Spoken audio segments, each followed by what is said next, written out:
Wait. Final thing. Yeah, I look sweaty. Shush. There we go. Perfect. We're good to go? Yes. Yes. Let's do it.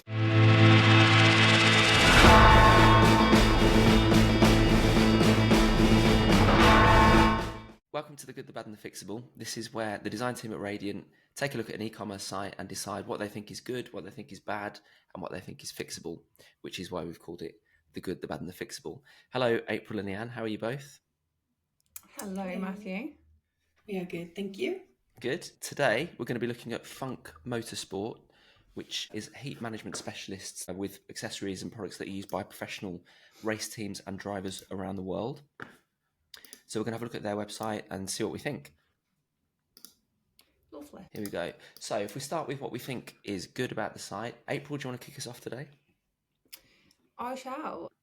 So, Leanne, if you could scroll down past the hero section. As you hover your mouse over these collection cards, they've got a really nice hover effect.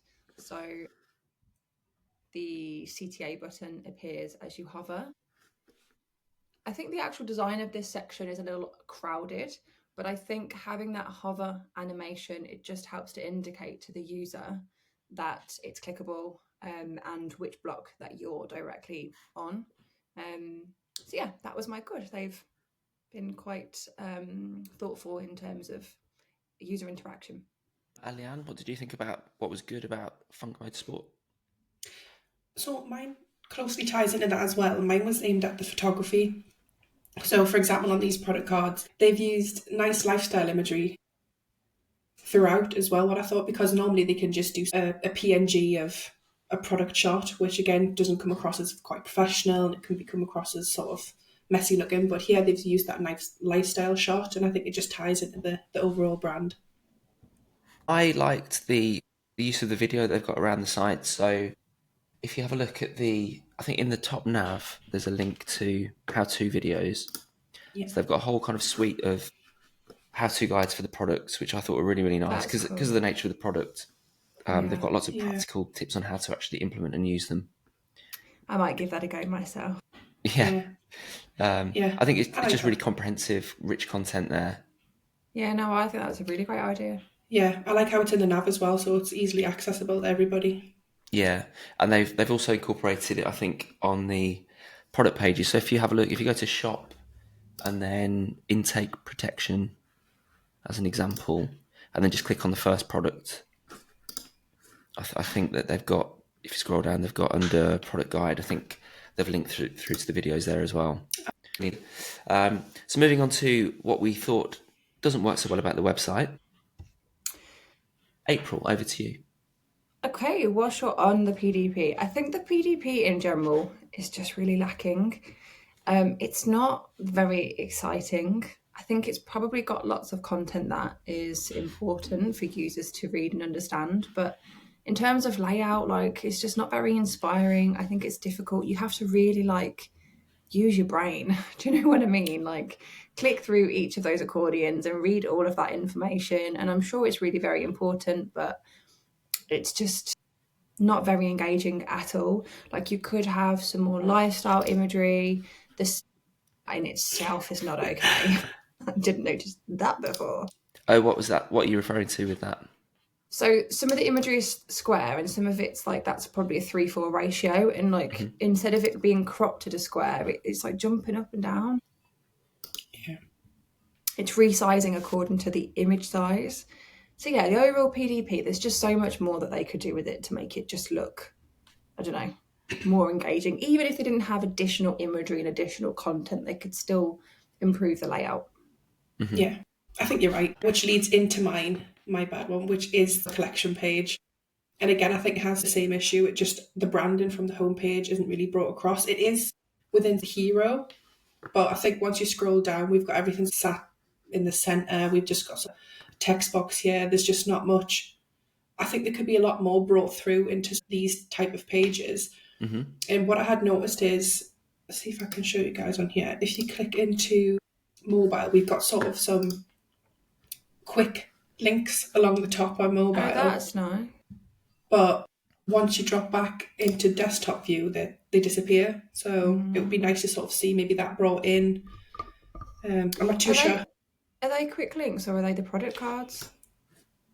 That's a good shout, actually. No, Oh yeah, yeah, they're they quick. are. Yeah, How bizarre. Yeah, I agree. I mean, they probably haven't got enough products within that collection to do anything much with the page, but they could have like ad banners, ad spots to link to other collections. They yeah, could have FAQs to add more rich content. They could add those like nice video guides. There's just a bit more they could do. yeah. Okay, yeah, that makes sense. And then from my perspective, if you flip back to the homepage, please, Nan. Mine Yes. was more of a general one that I thought it all felt a bit dark to me and a bit kind of muddy in its way. So if you scroll down that image gallery there, there's no gaps between the images. I found it a bit difficult to see what when it changed. It all looked like one thing. I don't know if I agree with you, to be fair, because I don't mind a dark themed website. I quite like a dark themed website. I think it's Hmm. super slick.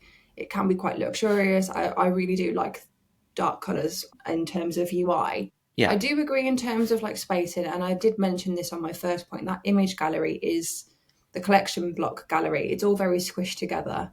Yeah, I think there could have been more spacing or some sort of border around each of the collections.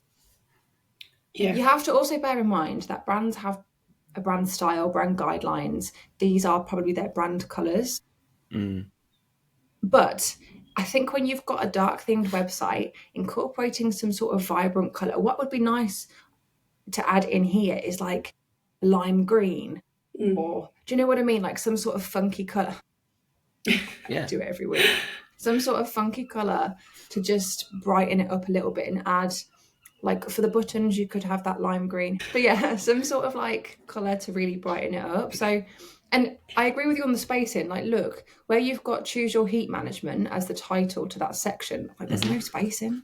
yeah, Like it should add a bit of breathing space. yeah. Yeah. And I think as well, because of the font they've got as well, it's very light.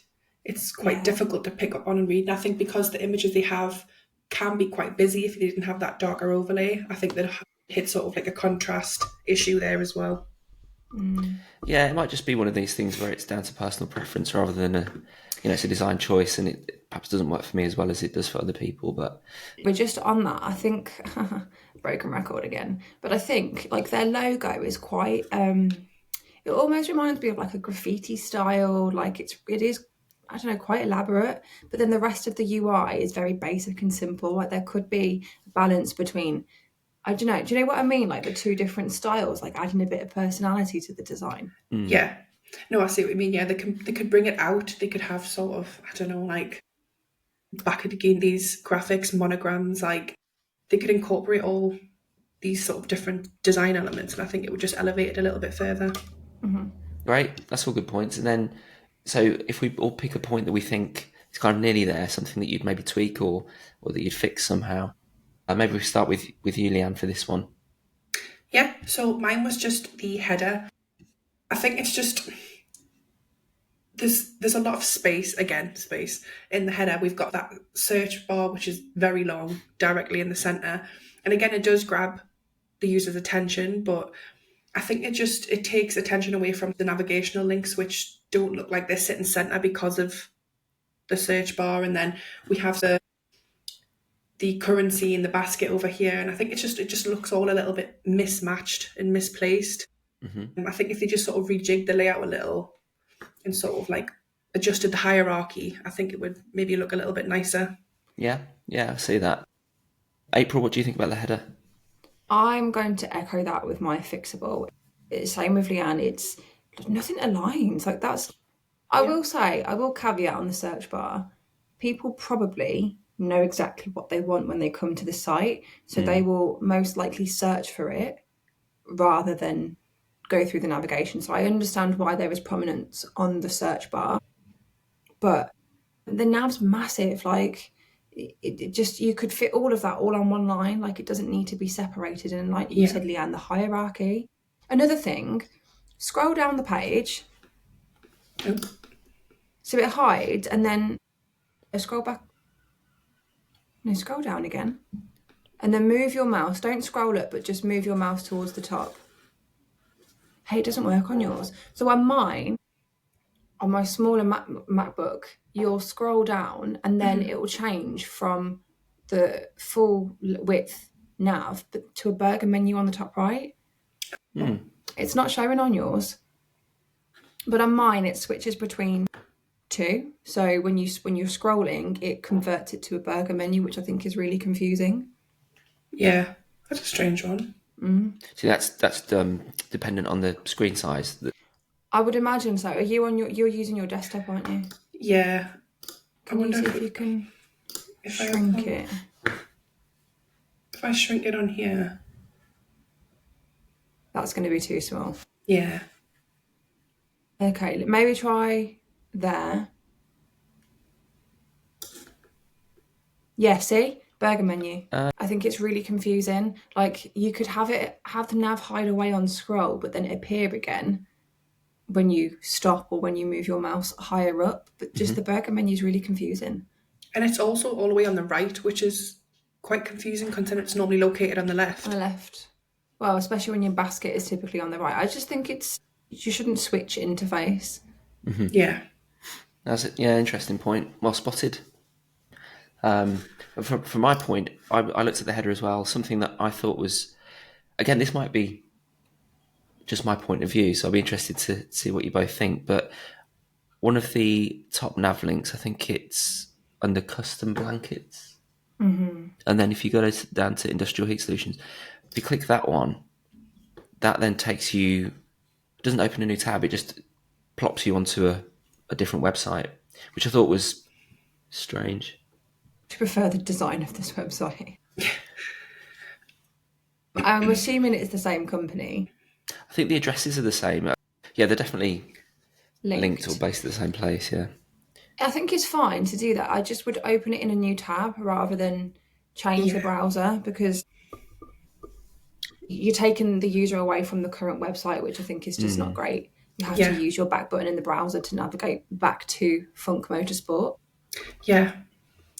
I agree with you. I think as well, like, if someone's not familiar with this type of functionality, the way it's taking you to a different website, you can run the risk of them sort of just clicking off it altogether, thinking, oh, I've accidentally clicked on this. I wanted to be on my previous website. And then obviously, they've closed it all down, not knowing that they just need to go back into their previous journey. Okay, so you think an option for that would be to just simply open that second website on a new tab. Okay, cool. All right, great. Thank you both. Any overall thoughts that you'd like to summarise with before we wrap up? I like the overall maybe aesthetic of the homepage.